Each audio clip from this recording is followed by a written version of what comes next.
Friends, I wanted to provide an update. I think this may be the final update as to my status after the rollover automobile accident I had on October 11th of 2020. Things are progressing.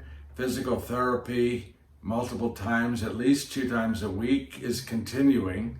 I have found a good physical therapist down here in Mexico who I think is amazing, and he is really helping, especially so far with the neck and the shoulders and my arm, right arm. The hand is progressing, it's healing. It's at a point where I'm not wearing bandages like I was, and it's starting to look more like a hand, although missing little pieces. And it won't be long before I'll be able to have real physical therapy done on the hand, so I can perhaps start to bend the fingers, use the fingers. And so I'm excited, quite frankly, about that physical therapy to get the hand working. The concussion is just, it's a time, the head is still primarily numb everywhere, from the top of the head down to the back of the neck. But some of the feeling is coming back, and that's good. So it's just going to take a lot of time. I've been told 18 months of recovery until I get to whatever the new normal is for me, feeling wise and living daily with whatever the new normal is. The one issue that was still hanging out there were the 2 arteries I damaged in my neck. I didn't know how bad they were damaged, and in a head and neck scan that was just done a few weeks ago, they determined that there's been no progress. They were hoping that since the accident, the arteries might repair themselves, but they have not repaired themselves. They're pretty much exactly as they were after the accident.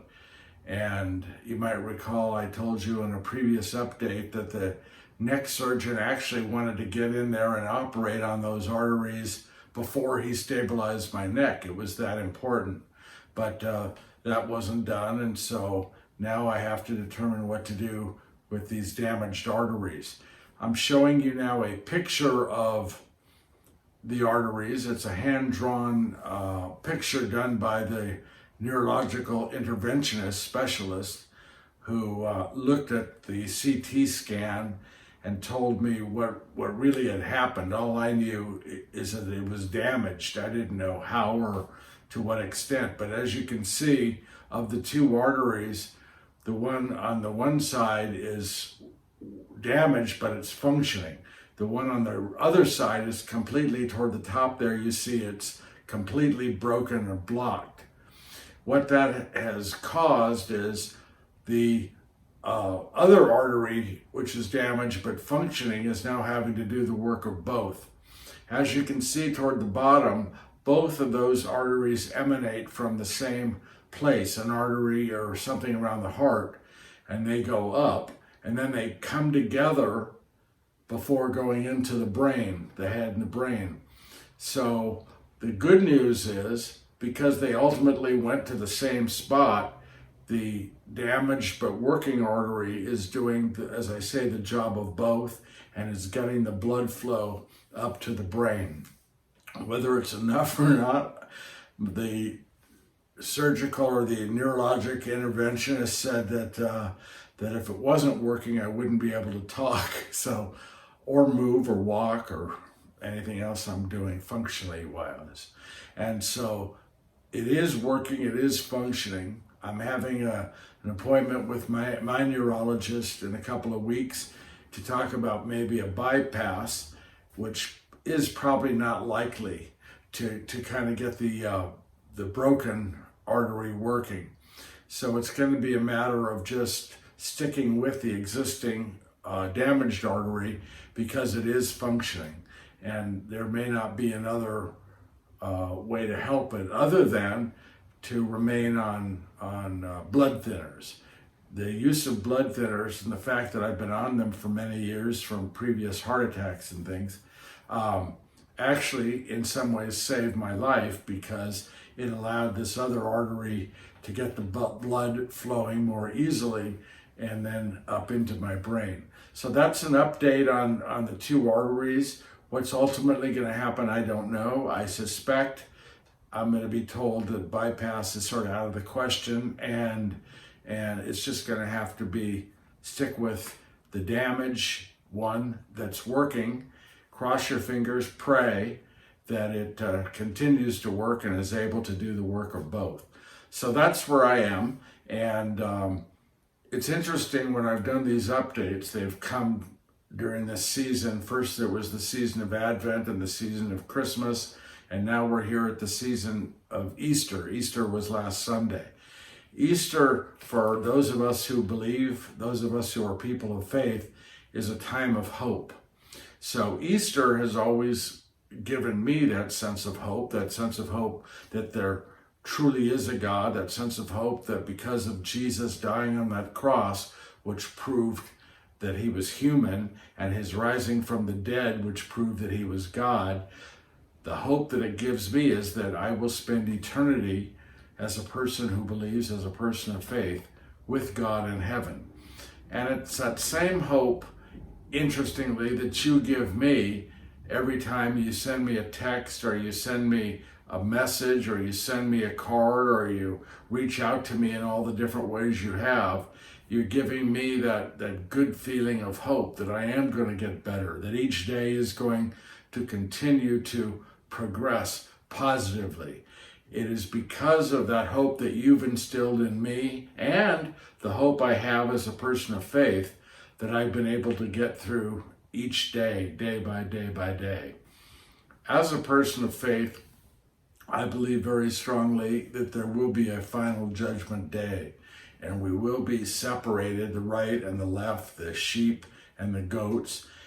And people will ask, why am I over with this group? Why am I not there? What's the difference?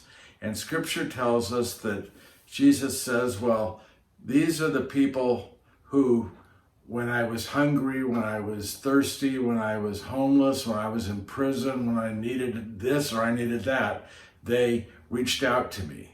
And these are the people who did not. And then the people would ask the question, well, wait a minute, when did we ever see you when you were homeless or thirsty or hungry or in need or in prison? And Jesus, of course, says, as you read in Matthew 25:40, when you do this for the least of my brothers, you do this for me.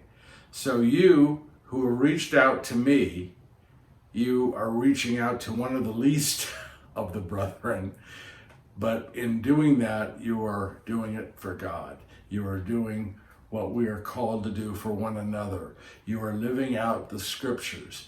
You are living out the message of Jesus Christ. When we care for each other, love God, love each other, we are living out our lives in the spirit of Jesus, who died on that cross and 3 days later rose from the dead.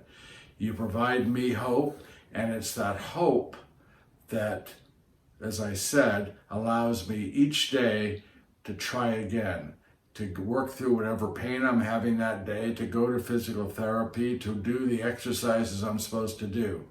It's that hope of knowing that you're there thinking about me, praying for me, and it's that hope of knowing that when I come to the end of all this, eternity in heaven is waiting for me.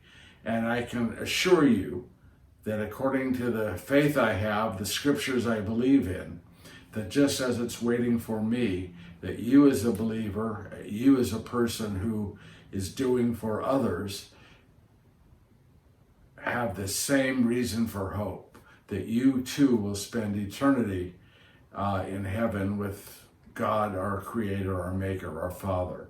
And I look forward, if I don't see you before, to, on that day, see all of you up there. I thank you for paying attention to these updates. I thank you for the positive feedback on them.